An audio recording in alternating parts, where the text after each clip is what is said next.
Okay, so second meeting. Before I get into the flop, I want to go into today. I think firstly I'll talk about like in order to do this type of stuff with that I'm showing you right now, you need to be able to work with solvers, and it's so I encourage you to get pure or simple or like uh, I find this the best way to learn, and also like you can spend just shit tons of time like actually learning how to do this and become really good that way. Like when I was in Spinex, nice to meet, might literally give me a coaching for like 6 hours straight. I'm not even kidding. It'd just be like 6 hours straight coaching, right? And he'd just like basically go over like one or two spots for an entire 6 hours. It was pretty fucking insane. So I think that's the kind of work we need to do if we want to get back to the top level. Because I haven't played spins for like 4 or 5 months. I'm back from a long break, so So I'm kind of like warming up again right now. But I do hope that things go well, and I'll be back at hundreds soon. Just playing 50s right now. Anyways, yeah, it's really not that hard to learn. And you don't need to be like super good at the game. You don't need to be like high stakes mastermind to use solvers. Solvers just help you to improve. It's just that you can't ever argue with what a solver tells you. It's giving you the solution, basically. So you can't really argue with it. It's only providing you the solution based on the input that you put in, basically. So what's important is that before using the solver, you've got like these questions you want to ask, like maybe, you want to create different strategies, or maybe you want to do some node locking, find out how to play some ranges, whatever. These are all things I've run into like since yesterday. So you see, it's pretty much all I've been doing. I've just been doing this stuff, but I've also just not been thinking about poker much. But you see, in one day you can run quite a few sims, and basically the more of these you do, the faster you get with them, and yeah, so you'll become really used to this stuff really fast. And also, in order to like what I'm doing right now is I'm presenting some of these things to you, right? And in order to do that, you need to like run the sims beforehand and then present them, because it can take like a few minutes to like run the sim, right?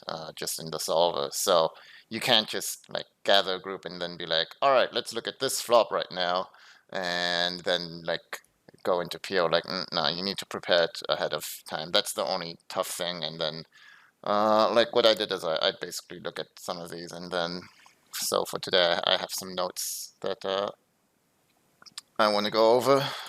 So that's basically what's been going on. So yeah, I hope that made sense. Yep. All right, let's see what's going on. Pure trees. So today I want to look at ace 10-5 and maybe like king queen 3 later. So the reason I want to look at ace 10-5 is because yesterday we looked at ace queen 9, and now you kind of want to look at the differences between ace 10-5 and ace queen 9. And we're going to do a few things. But basically, there's not like two big differences.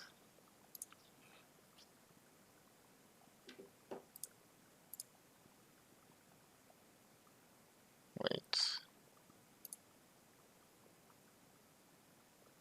Oh. Okay, let's do that. So this one was node locked, right? Yeah. And this one is large bet. Okay. So firstly, these are pre-flop. I mean, same as yesterday, 25 big blinds, 3xing range. I copied this as accurately as I could. Nothing special. For the sizings, small and large.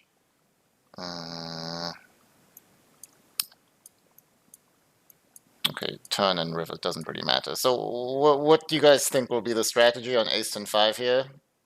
Any guess, or just whatever you think? Somebody?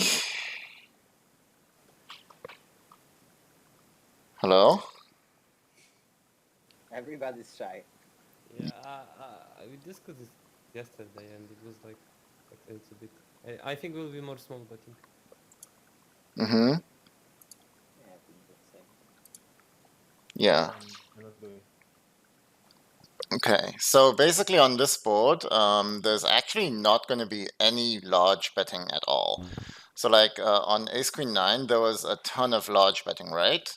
So there's like betting 75% of the pot, like 25% of the time or something, and then checking 25% and like betting small like half the time. Over here, it's kind of different. As we see, it's basically almost exclusively using a small sizing. So yeah, so we can look at, let's say, the difference between checking and betting, small. And as we see, a lot of hands actually do prefer to bet small. The hands that want to maybe check would be like 10. So as we see, like check, like on the previous board, ace queen 9, we were checking a large part of the range, but over here it really doesn't make sense to be checking too much. And also, if you look at the difference between a large and small size, there are 0 hands here that want that prefer to go with the large sizing, right? Like even ace king, ace jack, ace queen, they all prefer to slightly go with the smaller sizing. And obviously, those are the most obvious candidates. So for large sizing, so it means that none of the range would rather go big than small. Although there are like, some hands that are kind of indifferent, but if you're not going to have many value hands, then there's not much point. And so,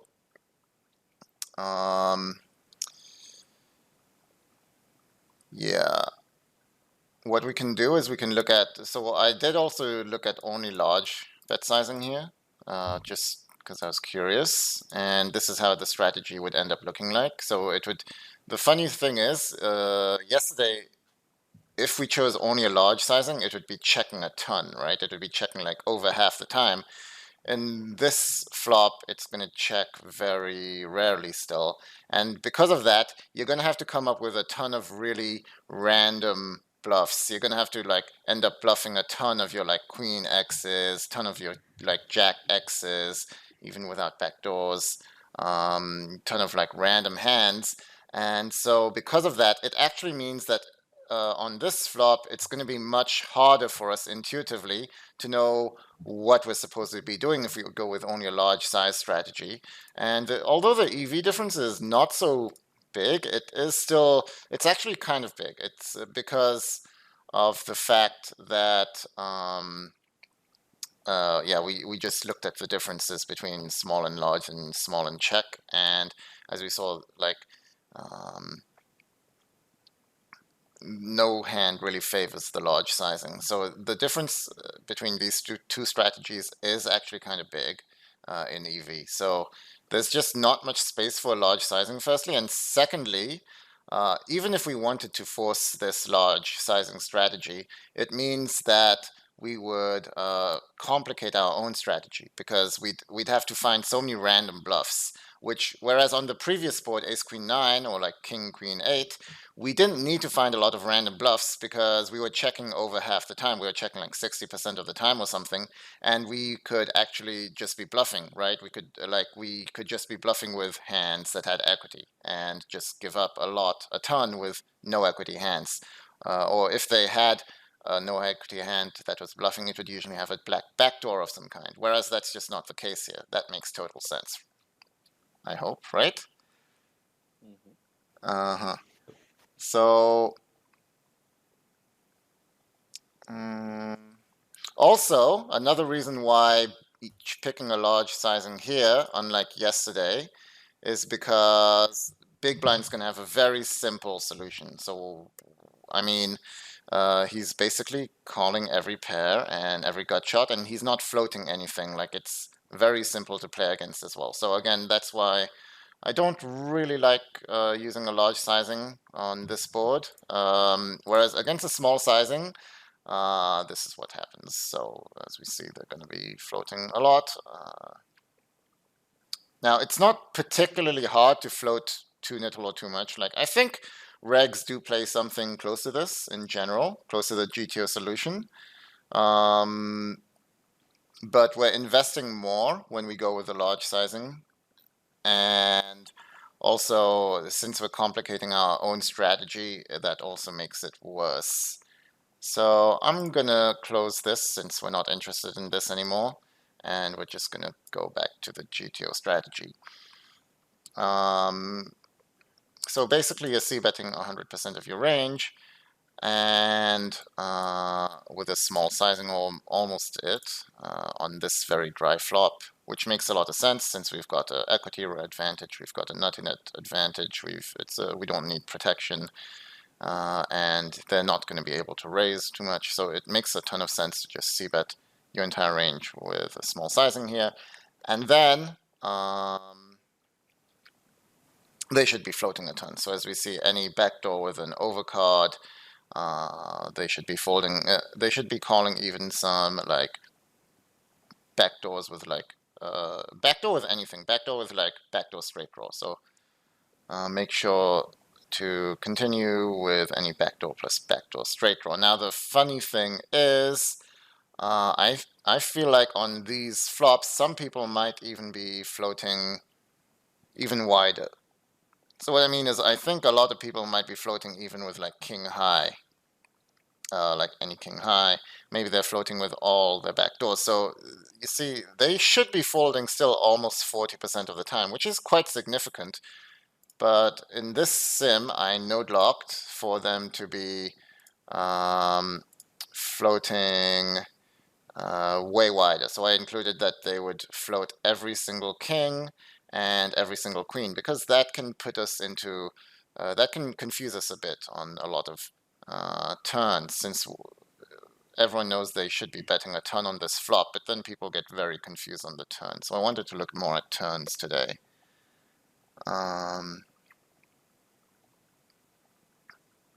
Yeah, so I think a lot of people might be over floating.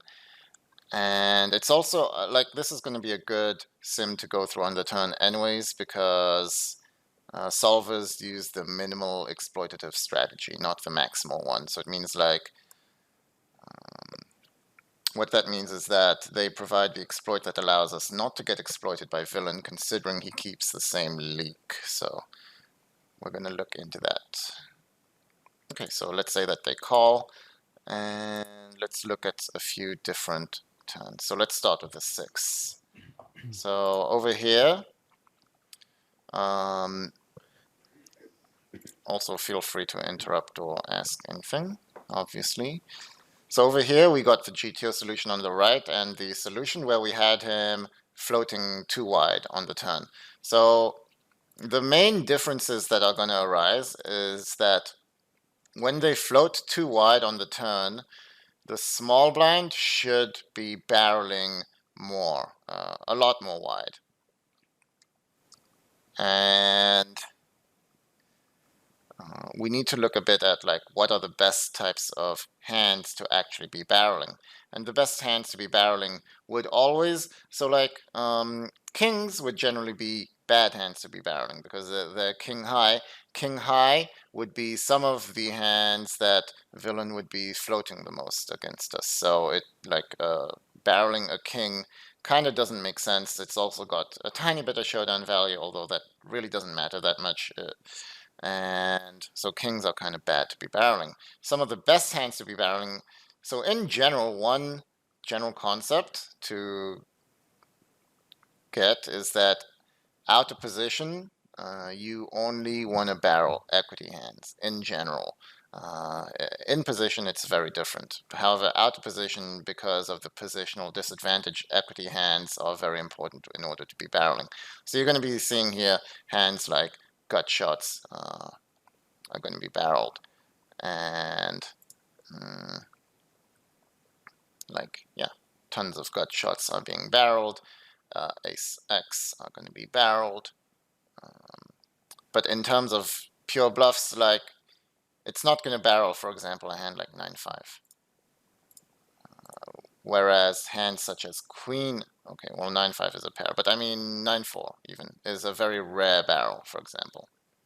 Yeah, 9-4 in this example isn't a barrel without the flush draw. So it's going to, again, like, it's barreling equity hands. It will sometimes be barreling some low hands, like Queen X. So Queen X can be fine to barrel because, like, a Queen and a Jack, they have future blockers to, let's say you're barreling like Queen 3, whatever, and this hand has some future blockers to possible straights on the river. So, sometimes barreling with like Queen 3 of diamonds or whatever could be a decent option, especially if they floated too much on the turn. And this has to be took into extremely, it's an even more important factor in reality, because in reality, a lot of people who are, like, let's say, folding enough on the flop, like GTO or even more, they're going to be overfolding on the turn anyway. So I set the sizing to 60, like 2/3 pot, which is the standard GTO sizing after betting small. That will be the standard here.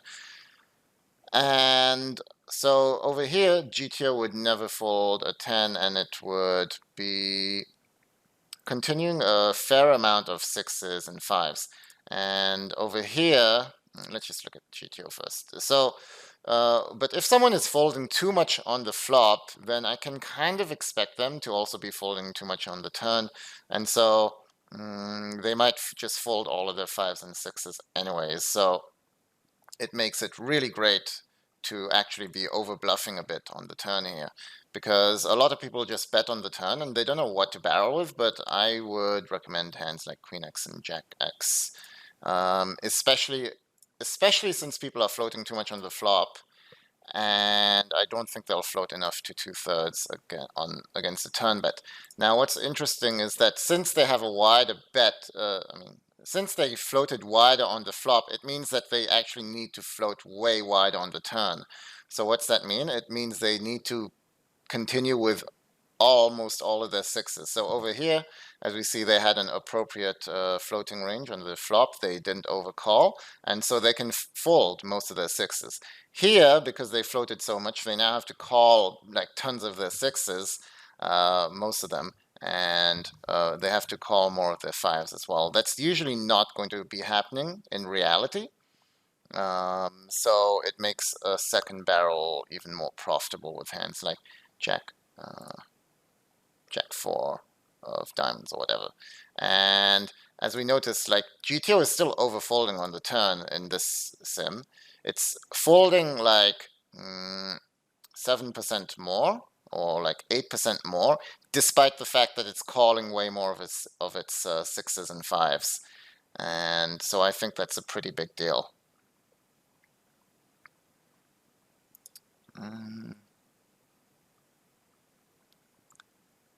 Let's see, what else do I want to talk about? So, okay, about hands that we want to be checking. Firstly, we want to check total air hands. As I said, there's no point in really barreling a 5 or a 6. Those have too much value. You might consider barreling a 2, especially if it has a flush draw as a bluff, because you've got good fold equity. So against a lot of people, since you have a lot of fold equity, I would definitely do it. And then you're also building a pot with a strong hand. You're not going to expect people to be raising very much here. I mean, they should be raising some 2 pairs, but actually, in reality, I think a lot of people won't be. They don't think this is particularly scary. So I think barreling a lot of 2s makes a lot of sense as well, because this is a turn where, and a flop or board structure in general, where small blind often has trouble finding hands to barrel with. Well, this gives a good idea of what type of hands you can barrel with. So equity hands, and 2 is a part of those equity hands. You've got an out to 2 pair, you've got outs to flush. Regarding checking hands, so you should be checking some aces. Generally, they're going to be the weaker ones, but also, again, very important to check a lot of 2 pairs. So hands like ace 10, pocket 10s, pocket 6s. Pocket 5s is barreling, but the difference between betting and checking will probably be small, just like every 2 pair or better. Aces, again, is a check. So, yeah, since we bet our entire range on the flop, we should be expecting villain to be float betting quite a lot. As we see, he's going to be float betting 65% of the time here. And because of that, we can take advantage of that by basically checking with the intention to either check call or check raise. I'm not sure if they're going to check call or check raise mostly. I think against a small bet, it will mostly be a check raise, yeah, especially with 2 pairs. Against, let's say, half pot, which is a more standard sizing, it will probably be much closer. Yeah, so that makes a lot of sense. Anything else interesting? So, okay, another interesting thing that we see here is hands like 8-7 suited. So 8-7 suited here. Let's look at this. It might illustrate the point better if we look at the node-locked version. 8-7 suited, as we see, it's going to barrel a lot when it doesn't have a flush draw, but it's going to mostly check when it does have a flush draw. So the reason for this is because 8-7 suited is such a super strong draw, 8-7 of spades, that it can actually be used as a check raise bluff to go with ace 10, pocket 10s, pocket aces. So at least that's what I think. So if we say he's betting 90, then we see 8-7 is basically always going to be a check raise, and that's going to be one of our bluffing hands. Like, I would much rather just, like, check 8-7 of spades 100% of the time and barrel jack 7 of spades 100% of the time, rather than kind of like, mix it a bit, which is what solvers do. It's like really hard to play perfect GTO, obviously.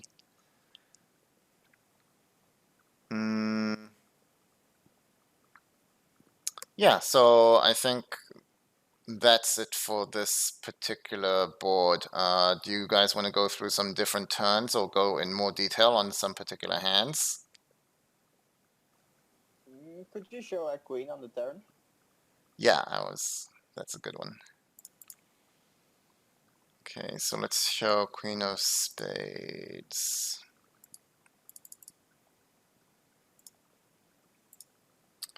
Okay, so yeah, a queen makes even more difference if they are barreling, if they are floating too much. Because if they're floating a ton, then we can definitely be barreling even more. So we should, like, against someone who's floating a ton, I could barrel pretty much every single jack, probably. And, like, in this situation, it would go for check raise with jack X of spades, I guess. Yeah. Because those are just so good to check raise. As for kings, I mean, it is still barreling some of them, although it's really close with kings. But, like, again, barreling with, like, total air hands, it usually is not a thing in general. So, yeah. I would rather look at this sim in when facing off against, like, real players, because it's going to give me a better idea of what type of hands I'd want to barrel with compared to this, which is way more passive. I would be a lot happier barreling more in general, for all the reasons I've talked about today. We could also maybe look at a 2.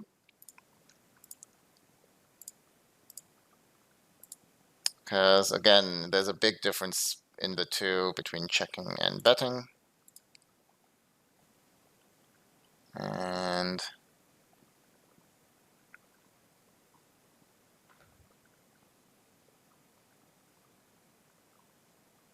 yeah. So again, gut shots plus flush draw that are weak are very good to be checking, going for the check raise. And then random hands like, 9-6 can just be a fold, check fold on the turn. Although because the 2 is actually such a blank, like he shouldn't have many 3-4, he shouldn't have many 2s. It's actually such a blank that like in this particular sim, it does like to just keep on barreling because villain's floating range is so wide that it's going to barrel a lot with 9-6. Let's say like, as we see 9-6 of hearts here, going to barrel, is going to check almost always. Over here, it's going to barrel, well, 87.5% compared to 97.5%. So it's like, you can add these numbers up everywhere, and basically it means you can barrel more. Also, again, hands like Queen X, Jack X here, some of the best cards to be barreling. So I would, in reality, I'd probably just be checking and giving up with most of these random crap, and then I'd be barreling mostly with these Jack X, 10, Queen X type of hands. King X, again, still is not a very good hand to be barreling. Aces want to mix 2 pairs. 2 pairs generally check, although you can mix. Here, 2 pairs are going to be betting more often, just because the rest of the range is betting more often. But in reality, the difference is minimal. So if you think he's going to be float betting a ton, then it makes a lot of sense to be checking your 2 pairs. And I guess finally we could also look at the 10. Any 10 will do.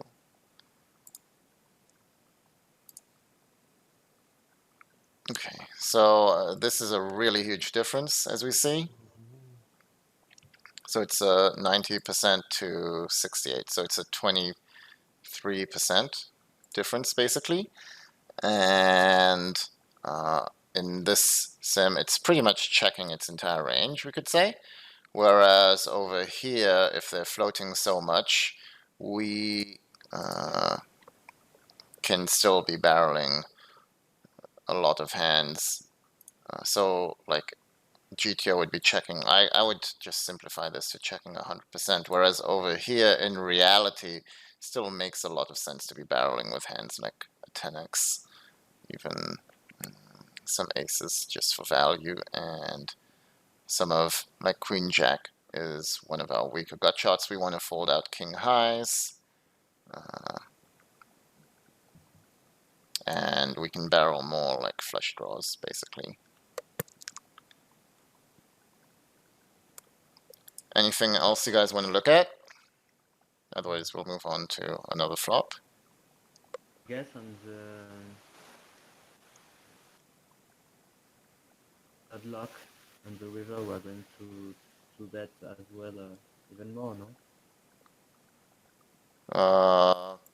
When and in what situations? On the river with the padlock, we're going to bet more than without the padlock. I think it's going to be about the same, but on the 10, I'm not sure at all, because the 10's a bit weird, but on most rivers in general, I think it will end up being about the same. Here, it's checking more, but the 10's are not a very good example. We should pick a better example. So let's look at the 6. That's like better card. So, okay. So if I had to guess, because we're barreling more here, we've got more air and villain's going to be folding more. I don't think it's going to make a very big difference on the river. The main difference will be on the turn, if I had to estimate. So 25 to 23, like, yeah, the difference is very small. Like, the big difference is going to be on the turn, basically. And yeah, he's folding more on the turn as well. Yes, he's folding quite a bit more. But like he has to fold more because he called so much more trash on the flop. The reason he's folding more isn't because he's folding worse hands. He's just got more trash. He's actually calling a lot more of his made hands, and he has to call much wider. Here, he has to fold most of his queen jack and king jack combos. Here, he's basically always calling king jack, and queen jack is very split. Same with like sixes and fives, as we talked about earlier. Like he's gonna call most sixes here. He's gonna have to call a lot of like 9-7, 9-8, stuff like that. I expect the pool of break to fold even more than they should. Yeah, and that's They exactly fold wider. why it's even better to construct a wide barreling range. Okay, thanks. Okay, you guys are pretty quiet today. Yeah, there's nothing to add. Like everything is covered. Okay. So the next one was King Queen 3 I wanted to look at. We Yeah. So you yesterday wanted to look at this because you thought it would be quite different from King Queen 8, which you're right, it is very different. And again, okay, let me just ask you guys, what do you think will be the strategy on this flop? Betting a lot. Like what I- percentage? 80. Okay. Anyone else? I don't know. Like I also feel like betting a lot with small sizing, but in game I check so often here and put my all of this into delay. So I don't know because not often small betting doesn't make sense to me. Mm-hmm. Wizkid, are you here? Okay, Wizkid's not even here. Great. I am here. Okay. What do you think? I have already said what I thought. Oh. 80% was me. Oh, sorry. Okay. Yeah, correct. So, yeah, and it's even never using a large sizing here, basically. We've got a range advantage, equity advantage. Our hand really doesn't need much protection. And if we look here, I think we could stick to like betting a lot, basically. I didn't even think about checking more. Like checking more because you think they'll check too much air, maybe? Yeah, I feel like checking because they are not taking initiative often on that structure because it's checks looks like some value. Mm-hmm. And very often we have good opportunity to delay. But I wonder how they will react versus small sizing and will they make so much mistakes as well. Yeah. So I actually think checking could definitely be interesting.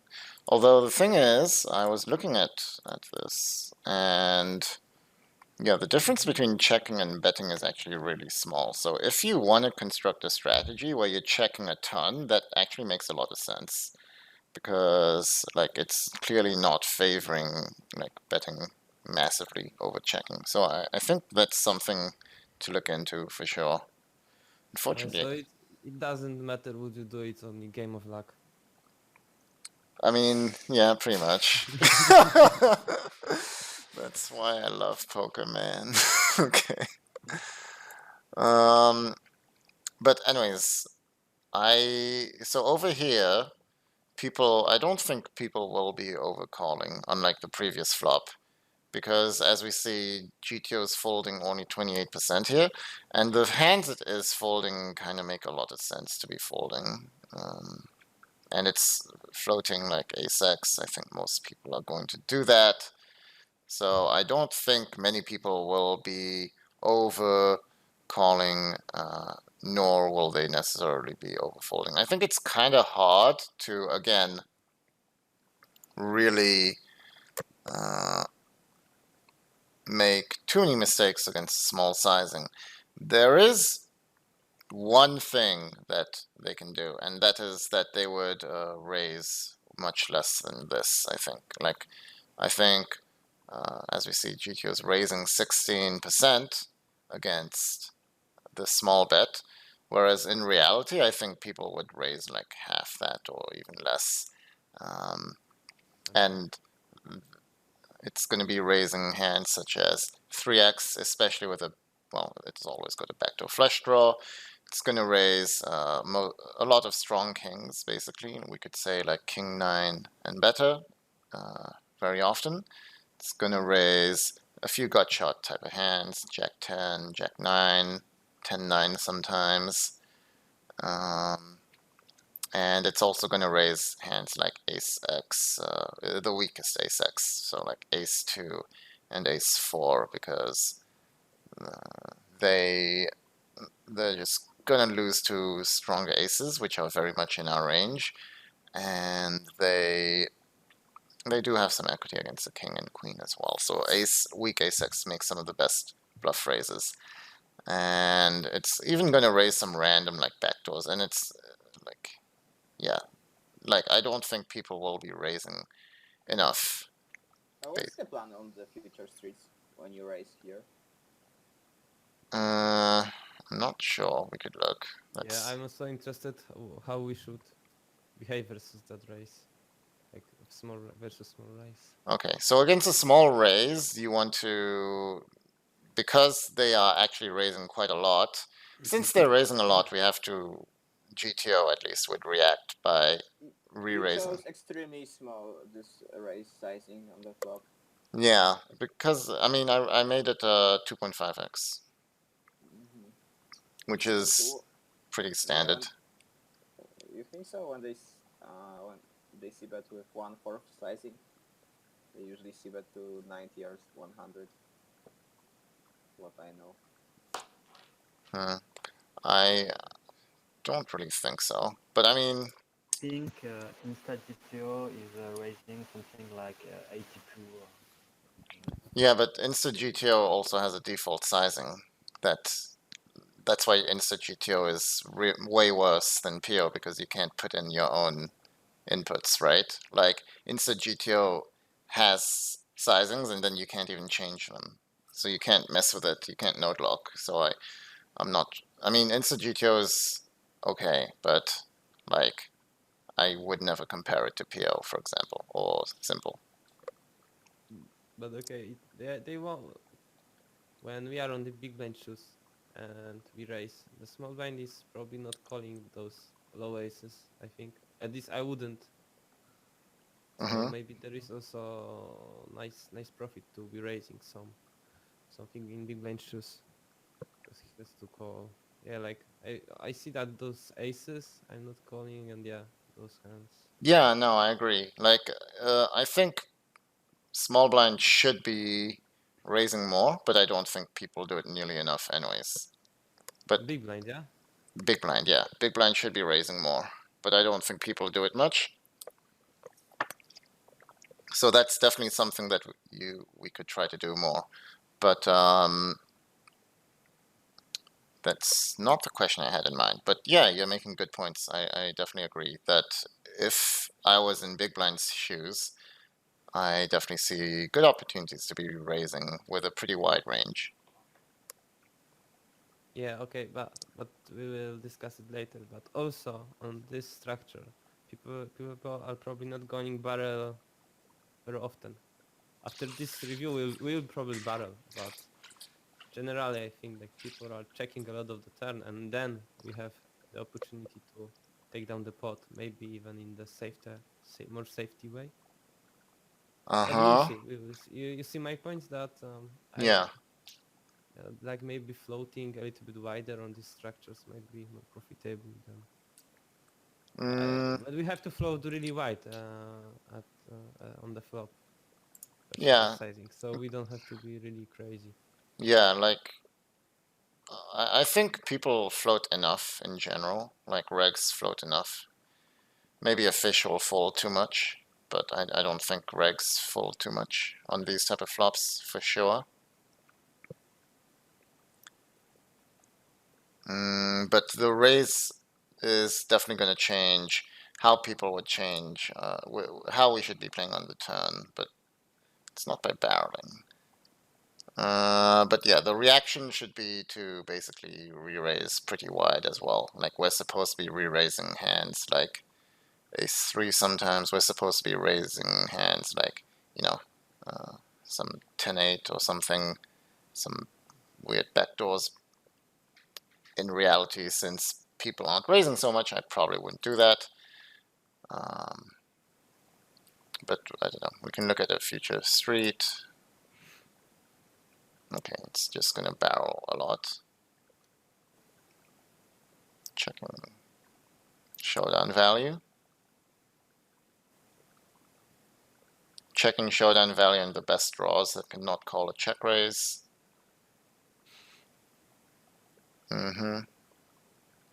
And barreling pretty much everything else, like all the kings it raised, and all the weaker draws, and all the air hands. Pretty much all the air hands, at least. So that's kind of how it would react. So what I did here. Sorry for a second. I got an idea. We could share a server for the Pio solutions, and to buy one and post everything there.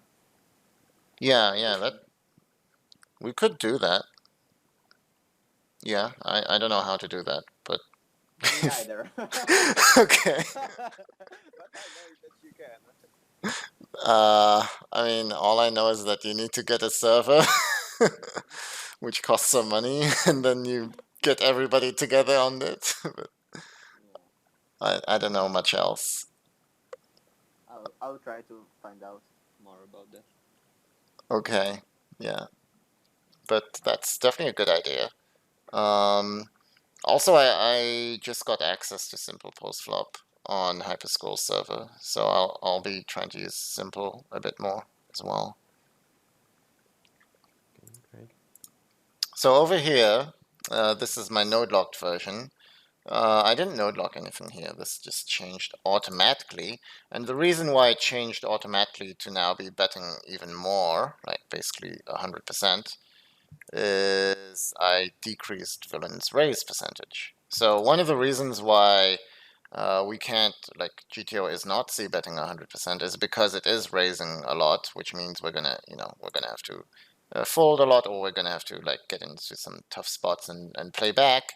Over here, so what I did is just gonna show you how to do this quick. You just click on this, fixed, and then range arithmetic, multiply by a number, and then so I multiplied by 0.5 basically. So it means that this solution is raising 0.5 times the amount of the original GTO solution. So that's what I did basically.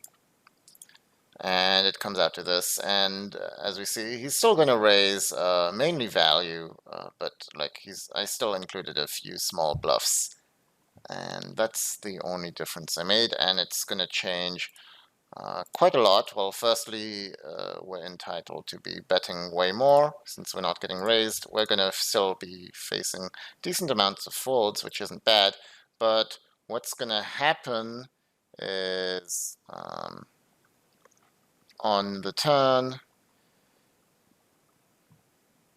it means we're going to be able to actually check much more, not bet.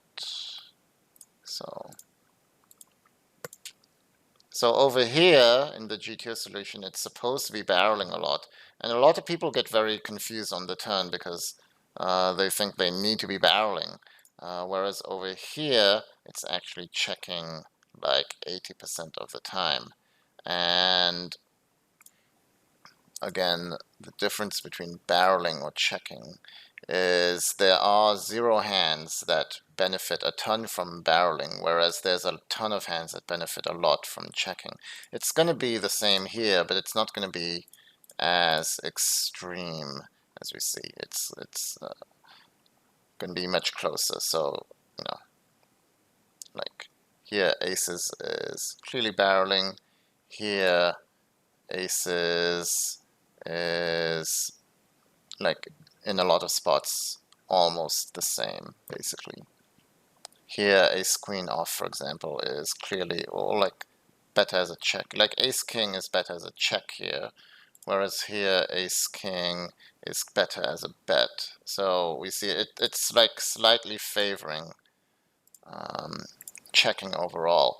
And so basically I think against the population, it can make sense to have a full checking range on the turn and then just going from there because I think people, you know, then they're supposed to be float betting a ton, but I don't think people will do it too much. And I think we're going to be able to play back pretty well. We can go for bet check bets with our strong hands. So I think like just checking our entire range here could be pretty cool rather than creating some ultra strong barrel range, especially if people do float enough. What do you think about that? I like it. It's very simple to implement. You check everything on the turn. Yeah, and it's really like it kind of shows how these two flops are kind of similar, but turn play is going to change a lot basically. So if you check on the turn with a draw, do you have a leading range on the river if you hit, or what's the plan? You mean if it goes check check? If he bets on the turn. So I think it would also depend on the type of hand I'd check. Like the thing is, for example, if I'm checking 5-4 here, I think I'd use that as a check raising hand still.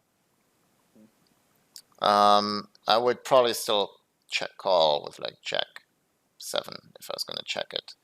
As we see, like this might be one of the better hands to be bet barreling, but like yeah, Jack X I'd probably still check call. And would I lead? I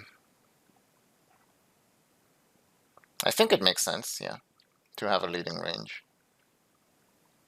We can look, but I personally would be leading quite a bit, I think.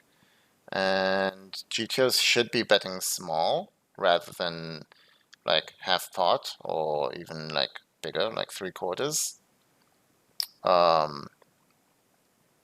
Reason for that is like again, since we're checking so much of our range, it kind of is just block betting in order to basically deny equity, and it's gonna bet small with its entire range. But I guess in reality, a lot of people will be betting much bigger with their kings. So we can also play against their sizings. We can play very straightforward against their sizings. So just call with hands that have odds and raise with the strongest hands. Yeah, I think I never seen people playing like this, like betting so many hands on the turn, floating with those. Yeah, it's pretty much betting quarter pot with a very wide range here, which is I think is a really good game plan, by the way. Like, if I was in the big blind's shoes, I really like adopting betting small with a ton of your range. Even like a lot of queens, even like a ton of sixes, want to bet small like ace-x, just to deny equity and like block bet so that we don't have to face big river bets on the river. But yeah, we actually wanted to see if we should be betting on the river, right? So yeah, and again, we should have a large check raising range, right? GTO should have a large check raising range, and if we were checking our entire range to him, it should be even more. So over here, we're assuming ace queen for value. It's because like he's block betting so much. Yeah, and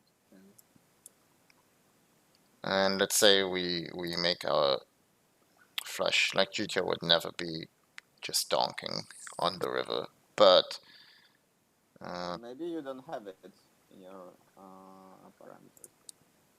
Don't. oh yeah, I don't. That's right. All right, never mind. Might be the reason. Might be the reason why what?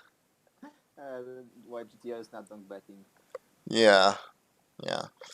Okay. But I don't want to do that while I'm in the middle of a meeting. But yeah. No, it's fine. Okay. But yeah, I think you kind of understood the point, and we can look at a few other turns just to see what they're like. Maybe we could look at an ace. That could be interesting, since the ace is clearly our card. So on the ace we do, it is a turn where we want to be barreling quite a lot actually. So on the ace, I would follow the same principles as what basically the previous flop. If I have equity, I'm going to be barreling a ton. And like we should keep barreling like king x plus, especially king 10 plus basically, we can be barreling. It's still got a few aces as a check for some reason, but yeah, hard to remember. But like gut shots, again, very good to be barreling. Flush draws, very good to be barreling. So I think that makes a lot of sense. And a 3 maybe, because that's a board pairing card. That makes a lot of sense. Wow. Check entire range. That's not too surprising to me. And the big blind is floating white, very white as well on this tree. Can you show the big blind what is doing? Also using small sizing. Yeah. Okay. Probably even more, because like he knows that we should be checking a ton, and also well, he does want to bluff a lot, but I guess he wants to, like, I don't know, he doesn't need much protection here, but he's just like getting value, I guess. This 8 and ace 7 are interesting. How come? Do you think it's betting because of protection or what?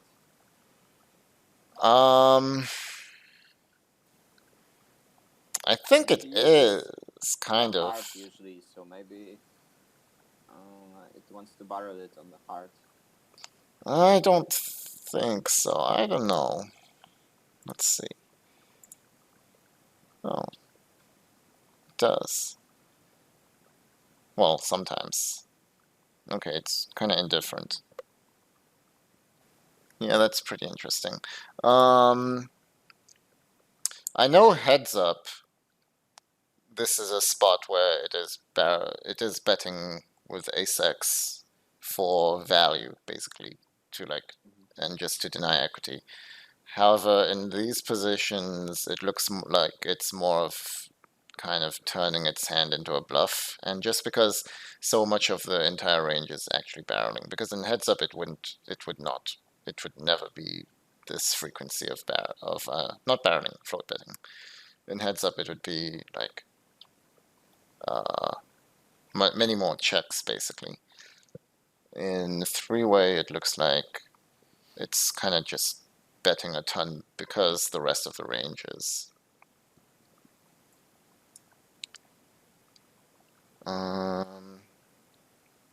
could also look maybe at a check as our final card, since this brings a straight and it's like opening up a lot of straight draws as well.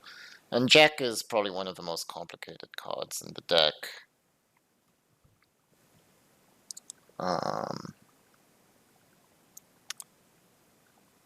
But again, like, you do want to, yeah, like, I'd say I probably want to have a bit of a barreling range on a Jack. So, on a Jack, again, but there's some very obvious cards that I would want to be barreling. So, like, mainly my strong draws, like flush draws. I mean, it's some draws. Okay, these are threes. Yeah, most flush draws will just be barreling. As for like 10x flush draws, those look like GTO actually wants to check raise. Although I'm kind of not as sure here. Barreling 10. Barreling most open-ended. So like strong equity hands again, which, yeah, that's the general idea, which makes sense. And these low ace X's also make very good bluffs, especially with a heart. Okay, that makes sense. Okay. I think I'm done, unless someone wants to look at something. No, it's fine. For the next meeting, are you also preparing it or not? Yeah, why? Maybe you could prepare something like super connected boards when we should check almost entire range, like a 9A7 or something like that. Actually, yeah, I had that in plan. I already did it. 10-9-5. Okay. King, Queen, Jack. Okay. I like it. Yeah, so I want to look at those two tomorrow, actually. That's great. All right, cool. Let's end.